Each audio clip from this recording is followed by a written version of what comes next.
इस क्वेश्चन को आप पढ़ना स्टार्ट करो। फर्स्ट लाइन जब आप इस क्वेश्चन की पढ़ते हो तो you will get an idea that we have two variables. The first one is damage and the other one is axle load, but axle load में fourth power axle load की, right? जिस तरह हमने पढ़ा था कि speed is inversely proportional to the square of the distance, तो उसको हम कैसे लिखते थे? Speed is inversely proportional to the square of the distance, वो हम स्क्वायर साथ ऐड करते थे। तो यहाँ fourth power of the axle load है, और ये डायरेक्ट रिलेशन की बात हो रही है, ठीक है, इनवर्स रिलेशन की बात नहीं हो रही। तो अगर हम एक्सेल लोड को ए से डिनोट करते हैं तो हमारे पास इसका रिलेशनशिप वाला इक्वेशन कैसे बनेगी? D is proportional to axle load which is donated by capital A to the raise power 4। ठीक है, ये आपके पास, आपको यहाँ पे कांस्टेंट फाइंड करने की जरूरत नहीं है। वो इसलिए जरूरत नहीं है कि जब हम फर्दर क्वेश्चन पढ़ते हैं उसमें कहीं पे उसने हमें इस तरह का क्वेश्चन किया ही नहीं है related to the constant. For example, अब नेक्स्ट लाइन अगर हम पढ़ते हैं तो axle load of 44 ton HGV। HGV मतलब heavy goods vehicle, heavy goods vehicle. ये उसका उन्होंने क्या कहते हैं, एक्रोनिम लिखा हुआ है, हैवी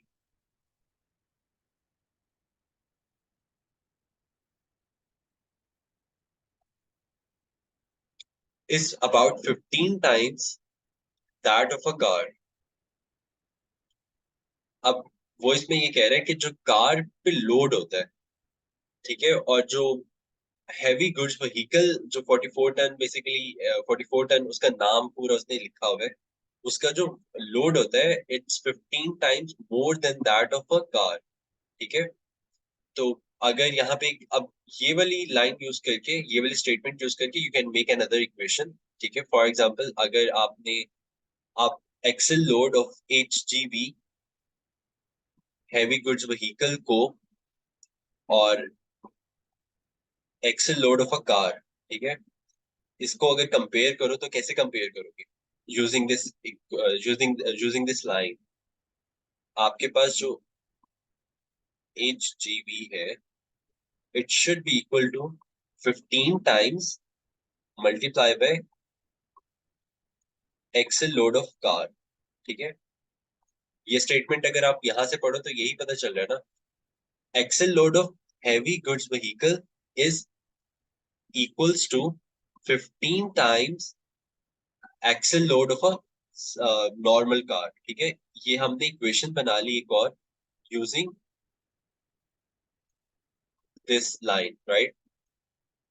अब हमारे पास दो इक्वेशंस आ गई, एक ये इक्वेशन आ गई और एक ये इक्वेशन आ गई। अब वो पूछ के रहा है, calculate the ratio of the damage to road surfaces made by 44 ton HGV and a car, right? आपने डैमेज जो उस हैवी गुड्स व्हीकल से होता है रोड्स पे, उसकी रेशियो फाइंड करनी है to the car. For example अगर मैं कहता हूँ कि find the ratio x to y, तो आप उसको क्या करते हो, x ऊपर आता है और y नीचे आता है। ये आपके पास रेशियो है when you are finding a ratio x to y। यहाँ पे उसने कहा है कि the damage that is caused by the heavy goods vehicle and a car, right? तो इसमें अब इस पे आ जाओ। अब हमारे पास जो डैमेज है वो किसके प्रोपोर्शनल है? जो हमारे पास एक्सेल लोड है उसकी फोर्थ पावर की, राइट? तो damage caused by heavy goods vehicle upon damage caused by a car, ये हम रेशियो फाइंड करें, यही कैलकुलेट करने को बोले ना। then it should be equals to, अब देखो axle load to the raise power of 4। अब axle load of heavy goods vehicle क्या था? ये था, राइट? इसकी टू रेज पावर 4 और अपॉन कार का आएगा। अब हमें यहाँ पे, अब यूजिंग इक्वेशन नंबर,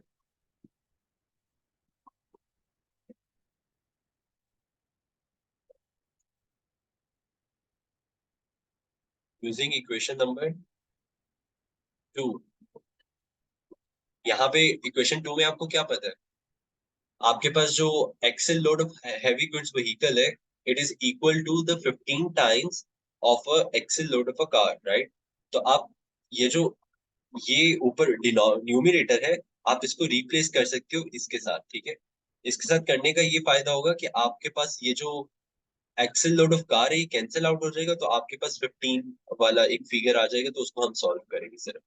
तो मैं ये जो axle load of H G B है इसको रिप्लेस कर रहा हूँ 15 टाइम्स, क्योंकि इसके इक्वल है ना, तो हम इसको यहाँ पे लिख सकते हैं।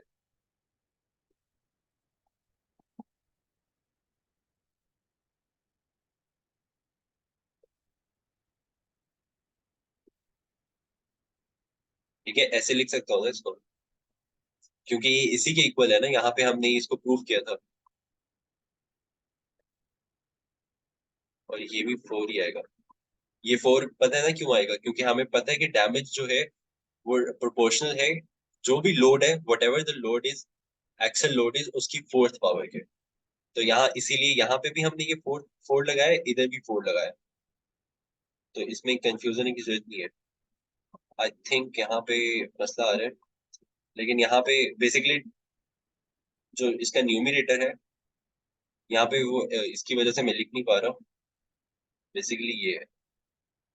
ठीक है, तो अगर मैं इसको न्यूमिनेटर को ओपन करूँ, तो 15 टू रेज पावर 4 और ए कार 4, ये इसके साथ कैंसिल हो जाएगा, तो आपके पास डैमेज की जो है प्रोपोर्शन यूज करते हुए उसको ये आ जाएगा। तो 15 टू रेज पावर 4 क्या आंसर आता है? 15 टू रेज पावर 4, 50,625।